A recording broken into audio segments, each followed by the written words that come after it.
Hi, I'm Dick Larson. I'm a faculty member here at MIT in Cambridge, Massachusetts, USA. And we're delighted to have you here with us today. And I'm also delighted to have with me two student colleagues. Hi, I'm Sahar. I'm a physician. I'm also a grad student here at MIT.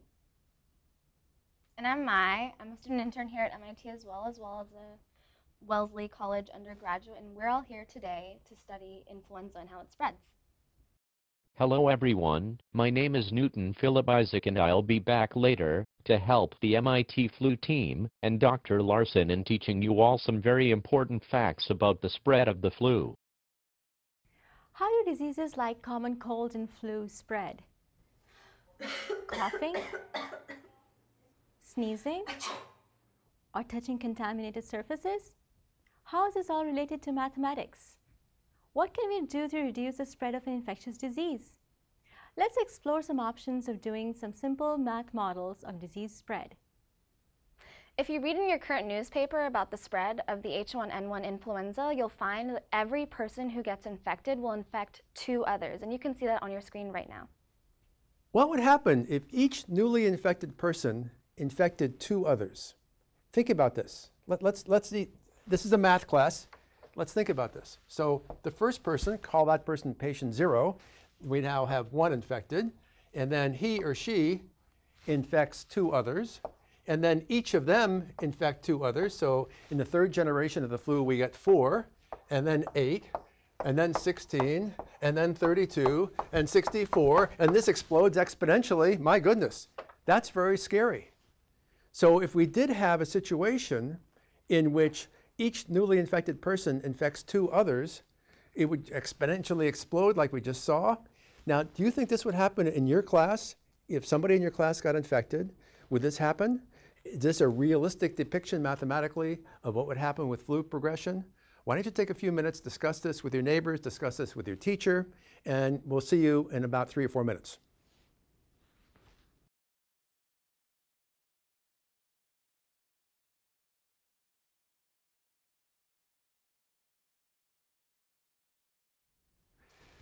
Welcome back. We hope you had a great discussion with your classmates and with your teacher about this exponential growth right here. We're now going to play a simulation game in your class that simulates this exponential growth. And since this is mathematical modeling we're dealing with, we need to define the key parameter. The key parameter is called R0, the basic reproductive number.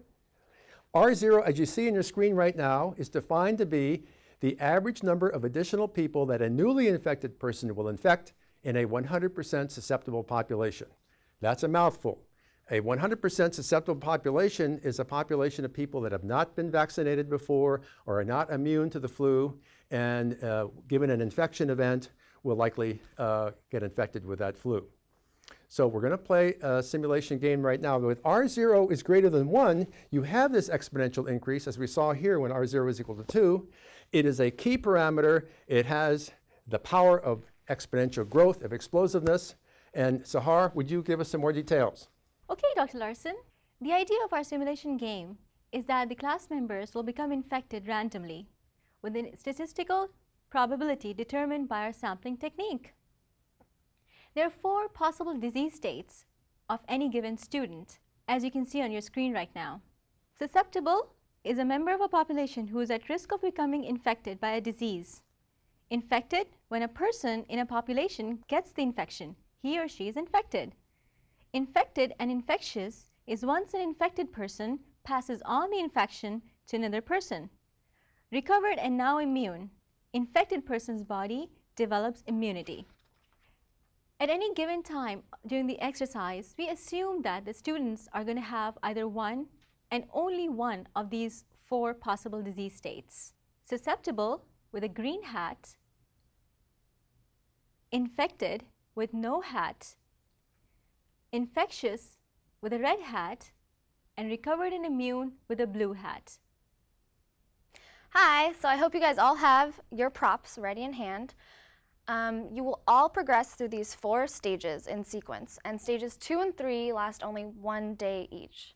So, if I were to become infected on day 2, I would remove my hat, as an infected person, not yet infectious. And on day 3, I would wear this red hat and be an infected and infectious person. And then on day 4, I would wear this blue hat, wonderful blue color, and be recovered and immune from now on. Though it is possible that any of you could remain in the green or susceptible state throughout this whole game. Newton Philip Isaac here again to help you review. Actually, just call me NPI. Each person must be in one of 4 states. If you are in a green hat, you are susceptible, meaning that you have no immunity to infection of the disease. If you have no hat, you are infected, but cannot yet spread the disease. If you are in a red hat, you have been infected and are infectious, meaning that a cough or a sneeze or even a touch may spread the disease. And if you are under a blue hat, you have recovered and are immune to further infection. In our simulation, we assume that everyone who becomes infected eventually recovers and becomes immune. Thank you, Dr. NPI. Now let's play the simulation game. We're going to assume, for the sake of argument, that there are 30 students in your class, but you can adjust it up or down. There may be 25, 35, 40, whatever number. And we're going to go through certain steps, and these are the same steps you're going to do in your class. So in step 1, first of all, you should have a basket or a hat or something that has in it numbers from 1 to n, where n is a number in your class. Here we have 30. And so we reach down and we pull out a number here. Aha! So this is the first number here, which is student number 3 is going to be patient 0. Student number 3 is patient 0, the first one infected in your class. And here on day 1, oh my goodness, here it's Mai who's number 3. So she takes off of her hat, and she's now infected but not yet infectious. That's the end of step 1. Now in day 2, we go to day 2. Now she's going to be wearing a red hat because she's infected and infectious, and she's going to select the next 2 of you who are going to get infected. So to do this, she selects 2 numbers out of the hat. Notice I'm still having 3. She can't select herself. And these 2 numbers are number 19 and 20. Probably sitting right next to each other somewhere in your class, 19 and 20. So you would have to take your hats off. You're infected but not yet infectious on day 2. And now we're going to go to the next step, which is step 3. We go to day 3, and all of a sudden, Mai is cured. She's now recovered from the flu. She's now immune, and forevermore, in day 3, in day 4, and day 5, she always wears that magnificent blue color. Okay? So that's basically the game that you're going to play right now. Have fun with this. Your teacher will answer any questions you have. This should be fast. We'll see you in a few minutes.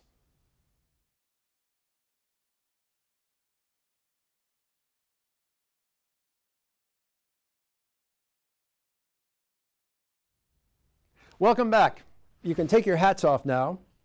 With R0 equals 2, did everyone in your class get infected by our sampling technique of sampling without replacement? I think they did, right? Is this the way you expect a common cold or flu to behave? Is this the way it would work in an actual town or city? Think about it. Your simulation suggests that with an R0 of 2, fully 100% of the population would become infected. Even if the R0 is 1.1, that would eventually be the case. Why don't you discuss it in your class and get ready for your next exercise?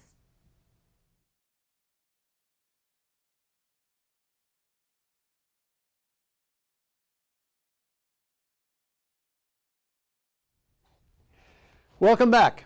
You see I'm now part of your class. I'm susceptible, wearing the green hat. We'd like you to redo the exercise you did before, but with one major difference. This time you're going to do sampling with replacement. And Mai here is going to show you what that means. So she's walking from day to day here. And she's now in day 3. She's infectious and infected. Okay, there she is, infectious and infected. Now she's going to go to day 4, and she's going to be a very happy, smiley face on day 4. because she puts on the blue hat and she's going to wear blue forevermore. She is now immune from this infectious disease, call it the flu, common cold, or whatever it is. Now, the moment she becomes a blue hat person, she takes her number, which is number 3, and she puts it back in the basket so that future infected students in the class can draw on number 3. Ooh, I see another student coming along right now. Coughing and sneezing, wearing the red hat. I think Sahar might be infected and infectious. Oh my goodness, look what she just did. She shook hands with Mai, and that would be an infecting event. However, since Mai is wearing the blue hat, she doesn't get infected. She's immune from further infections. But yours truly is wearing a green hat. I think Sahar's coming toward me. Hello, Sahar. Oops. I just shook her hand, the hand that she just sneezed in. Off was my hat. I've just been infected. I'm not yet infectious. We'd like you to play this version of the game in your class. It'll take a few minutes. See you in a few minutes.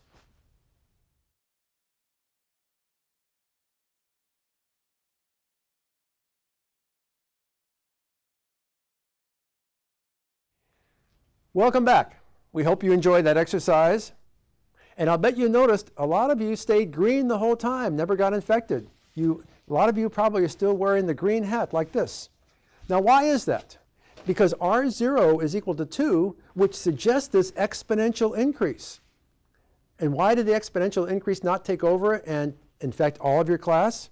Well, if you think about it, people who then eventually wear the blue hat are circulating around. There are infectious events, like we saw Sahar with Mai shaking hands after she'd sneezed into her hand, but those infectious events no longer cause a new infection because somebody is immune.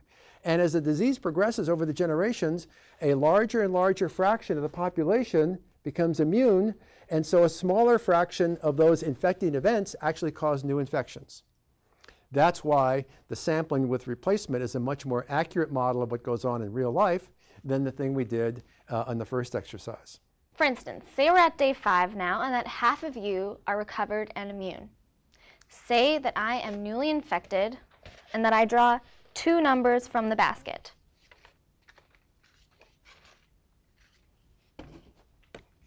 16 and 12. To close approximation, each of these numbers has a 50-50 chance of being the number of a blue person, and my human interaction with them would, if he or she were susceptible, cause a new infection. But since they're blue and recovered and immune, they can no longer be infected. So maybe I infect 2 people, maybe I infect 1 person, or maybe I infect none. In this way, the number of newly infected people in subsequent generations no longer grows exponentially. And then the growth stops, and eventually it stops altogether. It's kind of like what happened with SARS in 2003. In epidemiology, the mathematical study of epidemics, there's a concept called herd immunity, like this herd of buffalo you see on your screen right now. The original thing was assigned to animals, the herds of animals, but the same concept applies to infectious disease in humans. Herd immunity, how is it defined?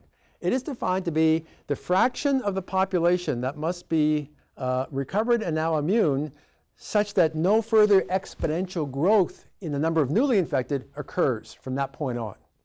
Okay? So even though R0 could be 2, and you think you get exponential growth, because there's such a large fraction who are now recovered and immune, there is no further exponential growth. So I want you to discuss with your neighbors, with your classmates, and with your teacher, for the exercise you just did, what fraction of your class has to be recovered and immune so that you have herd immunity now in your class? See you in a few minutes.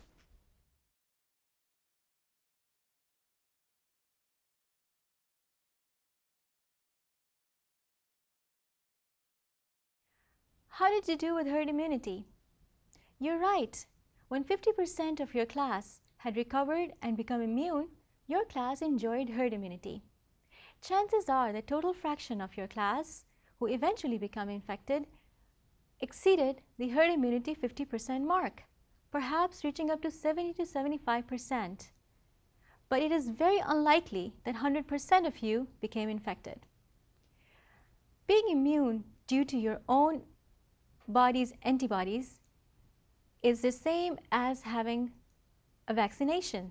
Sometimes it's even better. Okay, we want you to do 2 more exercises. Both of these, I think, are learning experiences beyond what you've done before. And the first one, we're going to keep R0 at 2, but we're going to have a certain wrinkle here. Now let me go to the blackboard and say, okay, so each newly infected person will have a 50% chance of infecting 4 other people, or a 50% chance of infecting 0 other people. 4 or 0. The average number of newly infected people in a fully susceptible population from this person will be 2. So we still have R0 equals 2. And this is much more realistic depiction of what happens in real life, because no known infectious disease is such that each newly infected person infects exactly 2 people. Sometimes they infect 0, sometimes the average, sometimes above average, sometimes way above average. The way above average are the so-called super spreaders. And there are cases where one person might infect 50 other people, and still R0 could be 2. So we might call this example moderate super spreaders. So the people who infect 4 people are moderate super spreaders. So I want you to do exercise 3 here. I want you to do this the same way you did exercise 2, sampling with replacement, okay? But your key is going to be to figure out how you figure out whether each new person who's red, who's now infectious and infected, infects 4 or 0. I wonder what Mai is doing here. Think about this. Think about how to figure out 50-50 chance here. Do this exercise, and we'll see you in a few minutes.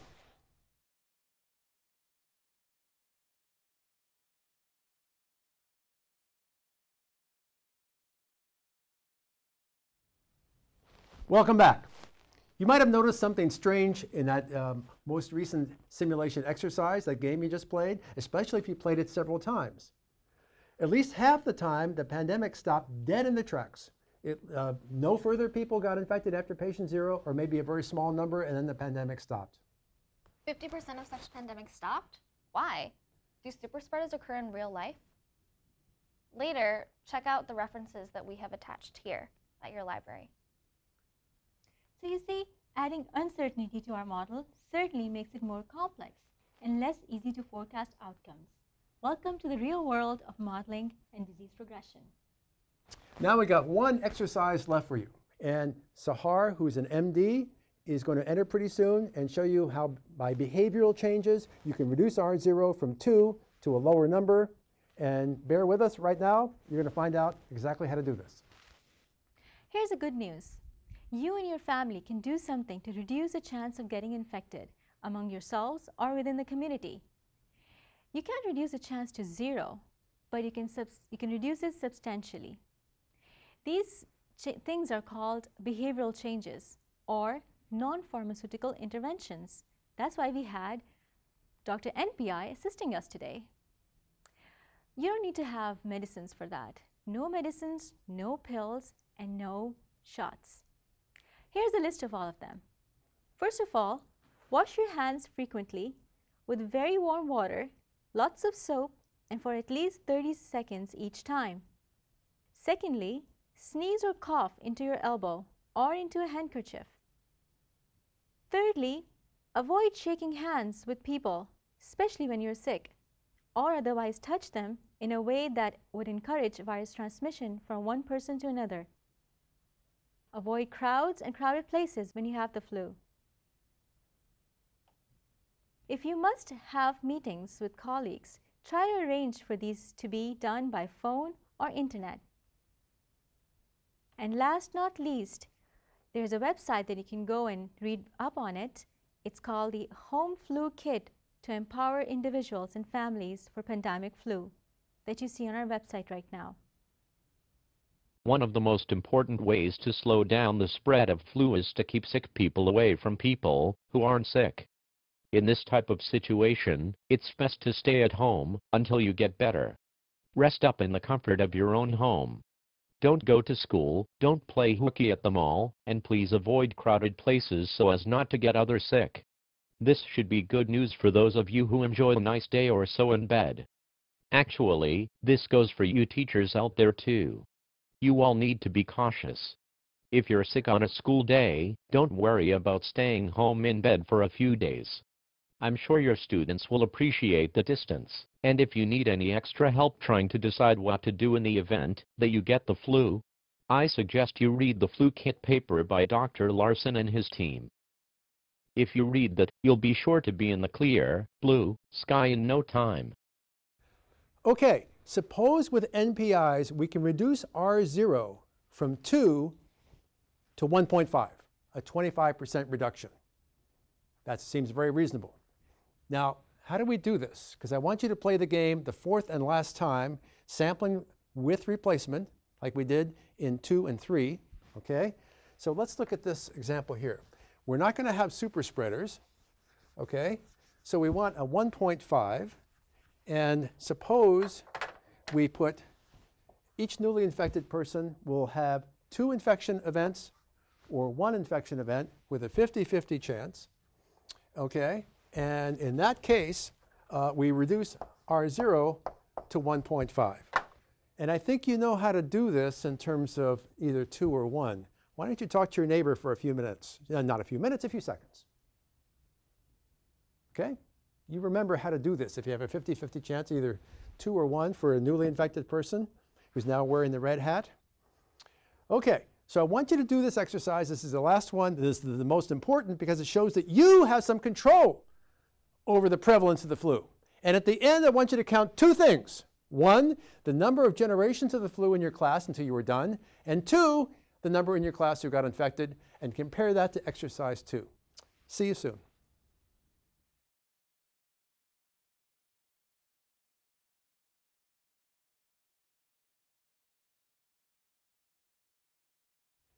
Well, we hope you've really enjoyed your learning exercise today. Your first entry into mathematics and the study of flu progression or just infectious diseases in general. Now, the flu simulation games you played were obviously simplifications of the way the real flu or real infectious disease progresses.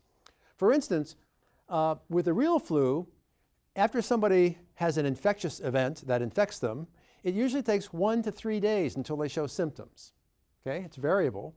And usually the last 24 hours before they show symptoms, before they have a fever, before they start coughing and sneezing, they can walk around and interact with other people and infect them just by breathing and touching them, and there are no symptoms. So these people are called asymptomatic infectious individuals.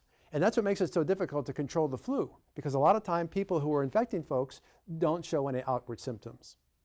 Another thing is, we talked about people who were susceptible as if everyone were equally susceptible. Well, for instance, with the current H1N1 flu, which is going around the world, it's been discovered that people 65 years of age and older are much less likely to get it, primarily because they probably have been exposed to some previous flu in their past, which has given them some antibodies which tend to fend off the new H1N1 flu, whereas younger people are more prone to get it. So there are many approximations and there are many complexities in reality, and our simulation game was just to show you the essence of the core of the way infections spread. Now, you might say, well, this is a math class. Where's the math? Well, we have some of the math and probability and other things on our website. If you want to delve into that, please do. I hope you enjoy that. From exercise 4, hopefully you saw in your class that NPIs can reduce, perhaps substantially, the total number of people infected in your class. If the flu hits from these exercises, now you have learned that there are these behavioral changes that can help you and your family to reduce the infection in the community. This is a lesson you can tell your parents, your friends, even your siblings, or your colleagues that NPIs do work. Goodbye, everyone. It's been wonderful, and I hope you remember to share your newfound knowledge of NPIs and everything else you've learned today with your friends and family. Bye for now, and may all your colors be that of the clear sky. Blue. So long, everyone. Thanks for staying with us. Bye.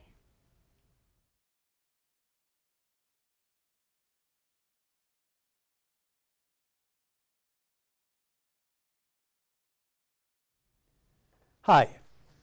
I want to thank you, the teacher, the math teacher, for considering this module in your high school math class. The prerequisites, the way we did it, are not large. This can be any level of mathematics in high school, perhaps even middle school. There are more mathematics developed, particularly applied probability, simple modeling, that are in the handouts in PDF files on the website of this Blossom's Learning module.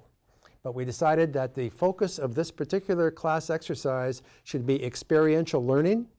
We want the students to learn the power of exponential growth, and we want them to learn that different behavioral models and different behavioral assumptions implemented here by sampling without replacement and sampling with replacement give distinctly different answers in terms of the simulation games that the students play. Okay, so we couldn't do a lot of math and do 4 simulation exercises in one high school math class. So you may decide that you want to assign them some reading of the mathematics of this before, or maybe preferably afterwards, or maybe just some subset of the students are interested in some of the math behind. We don't go into a lot of math because we don't assume that the students have been exposed formally to applied probability. And one could have a whole course on epidemiology and applied probability, and that's not our focus here.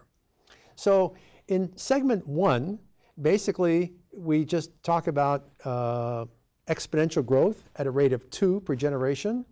And they're to talk about that. Does that make sense? Is that the way a disease would actually work in practice? Some class discussion. And then after that, they're actually going to do, after segment 2, they're going to actually experience this as an exercise by pulling numbers out of a hat. And I think maybe I can take this hat off now. You notice that this has been the beautiful blue color, so hopefully now I'm recovered and immune from further infection. It's important that the students understand the different states that they can be in the susceptible state, which is green, infected but not yet infectious, no hat on, the infectious state, which is red, and then the recovered and immune, which is blue. And that the students progress through these things one at a time. You may have some questions from the students, exactly what all this means, and I'm sure you can answer them. Once we start sampling with replacement, not all students will become infected. So just like in a regular population, even when a flu like the current H1N1 goes through the population, typically less than half, sometimes far less than half of the total population becomes infected. So even though you might have an R0 of 2 for something like H1N1, you don't have everyone get infected. And so the simulation that we play in simulations 2, 3, and 4 are much more like reality. Okay, when you do the sampling with replacement, it is important that each person who has become, was infected and then was infectious and now recovered, that they put their numbers back into the hat or back into the basket, whatever you're using to generate random numbers for your class, okay? Because that will show that the exponential growth eventually stops and that disease is over. But since we're doing a probabilistic simulation, I can't tell you ahead of time whether 70% of your class will become infected, 55%, or 95%. It's all a probability distribution. And we will have on our website soon, if we don't have it already, an animated simulation game that's in the computer, and you can simulate this 100 times or 1,000 times and see what the distribution would be if you could simulate it that many times. Obviously, in your 1 hour or 50-minute class, you can only simulate it once, and so you're going to get some number out, like maybe 72% of the students became infected with the herd immunity at 50% and R0 equals 2. The herd immunity concept is interesting, and we develop a little bit more of the math about that in the PDF downloadable file about mathematics. There actually is an equation you can solve that predicts exactly what the herd immunity fraction is for this particular situation, and we have those details in there. It's important that the students understand the basic concept of herd immunity, but again, the issue of the details of the mathematics are not so important. Now about super spreaders. If any of the students are quite interested in this, they can go back and they can see that in spread of typhoid, the spread of SARS in Hong Kong in 2003, even HIV spread, oftentimes there were super spreaders who really accelerated the spread of these diseases at the very beginning. And there's evidence also in flu that there are super spreaders. So an interesting question is, how can R0 be 2, and you could have some super spreaders who could even be at 10, who could, if they're infected, they might, on average, infect 10 other people. So these are questions that the class might ask, or that you might ask the class. And then you get the issue of averages here. So that would be an average that would be highly skewed. There'd be a lot of zeros in the distribution, and then there'd be a 10 out here with a small probability, and the average still could be 2. So they should know about super spreaders and feel comfortable with that concept. When we just do 0 or 4 with a 50-50 chance, obviously what they're supposed to do is flip a coin ahead of time. If they flip heads, then they're going to infect 4 people. If they get tails, they'll infect 0 people. Now the NPIs, one of the real reasons we have this Blossoms module here at this particular time is that we have a pandemic flu in the world, this new novel H1N1, sometimes called, but incorrectly called, the swine flu. And that causes a lot of concern. And what we want to show the students is that by certain behavioral changes, which we articulate in the Blossoms module, you can reduce the chance of becoming infected. And again, in our mathematical download, we actually developed this into an equation where we can actually separate out R0 into 2 components: the frequency of daily contacts with other human beings, and the likelihood, if one of the 2 of you is infected, that you will infect the other. Now, you can reduce the frequency, as an example, by having meetings over the internet or by telephone rather than face-to-face. And you can reduce that probability if 2 people meet by doing these behavioral changes, coughing or sneezing into the elbow, and other behavioral changes we talked about, washing hands several times a day for 30 seconds, et cetera, et cetera.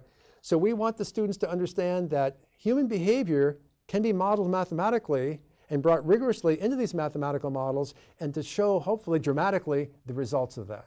And if a byproduct of this math class is that they go home and they talk to their siblings, they talk to their parents, they talk to their friends, uncles and aunts, and they explain the benefits of these NPIs, these non-pharmaceutical interventions, these behavioral changes, that would be great, because that could reduce for them and their communities the extent of prevalence of the flu currently in those communities.